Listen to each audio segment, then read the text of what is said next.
হয়, আজি আমি বিশ্বনাথ জিলাৰ অনুসূচিত জাতি ছাত্ৰ সন্থাৰ নেতৃত্বত আৰু লগতে আমাৰ বিহালী আঞ্চলিকৰ নেতৃত্বত আমি বিহালী বিধানসভা সমষ্টিৰ সন্মানীয় বিধায়ক মনীন্দ্ৰ দাস ডাঙৰীয়াক আমি এখন স্মাৰকপত্ৰ প্ৰদান কৰিছোঁ আৰু লগতে আমাৰ যোৱা কিছুদিন আগত মেট্ৰিক আৰু হায়াৰ ছেকেণ্ডেৰী আমি যি শিক্ষাৰ্থী উত্তীৰ্ণ হৈছিলে তেওঁলোকক সম্বৰ্ধনা কাৰ্যসূচী হাতত লৈছিলোঁ বি.আৰ. আম্বেদকাৰ ভৱনত।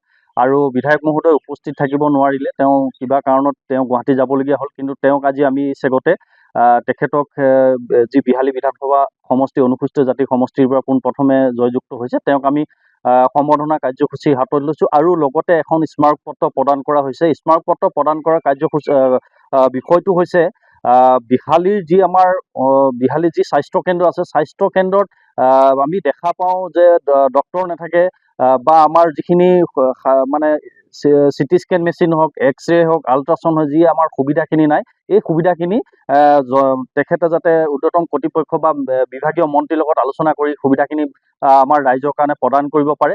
আৰু লগতে বিহালীৰ অন্তৰ্গত যি আমাৰ নদীৰ কাষত অনুসূচিত জাতিৰ লোকসকলে, মৎস্যজীৱী লোকসকলে মাছ মাৰি জীৱন নিৰ্বাহ কৰি থাকে, তেওঁলোক আজি 3 মাহ দিন তেওঁলোকে মাছ মাৰি তেওঁলোকে পৰিয়াল পোহপালন কৰিব পৰা নাই। এই ক্ষেত্ৰত এককালীন সাহায্য তেওঁলোকলৈ দিবলৈ আমি অনুৰোধ জনাইছোঁ। আৰু লগতে যি আমাৰ অনুসূচিত জাতিৰ লোকসকল, ভূমিহীন লোকসকল আছে বা ফৰেষ্টৰ যি কাজিৰঙা ষষ্ঠ সংযোজনৰ যি দাঁতি কাষৰ যি আমাৰ অনুসূচিত জাতিৰ লোকসকল বসবাস কৰে বা বিহালী বা গহপুৰ বিশ্বনাথৰ যি আমাৰ অনুসূচিত জাতিৰ লোকসকল আছে, ভূমিহীন লোকসকল, ভূমি পট্টা প্ৰদান কৰিবৰ কাৰণে তেখেতৰ জৰিয়তে মুখ্যমন্ত্ৰীলৈ আমি দাবী জনাইছোঁ। আৰু লগতে বিহালী বিভিন্ন সমস্যাৰ জৰ্জৰিত আমাৰ চাহ খেতিয়কসকলৰ কাৰণে সুবিধা প্ৰদান কৰি দিবৰ কাৰণে আমি দাবী উত্থাপন কৰিছোঁ। আৰু লগতে ভুৱা চাৰ্টিফিকেট লৈ যিসকলে অনুসূচিত জাতিৰ লোকসকলৰ যি সা সুবিধা লৈ আছে, এই সকলোখিনি যাতে অহা বিধানসভা অধিৱেশনত তেখেতে যাতে উপস্থাপন কৰিব পাৰে, এই বিষয়টো আমি পুংখানুপুংখভাৱে তেখেতক আমি আলোচনা কৰিছোঁ। লগতে বিশ্বনাথ জিলাখনৰ বিহালী সমষ্টিটোৰ কাৰণে আমি বিভিন্ন সমস্যা সন্দৰ্ভত আলোচনা কৰিছোঁ।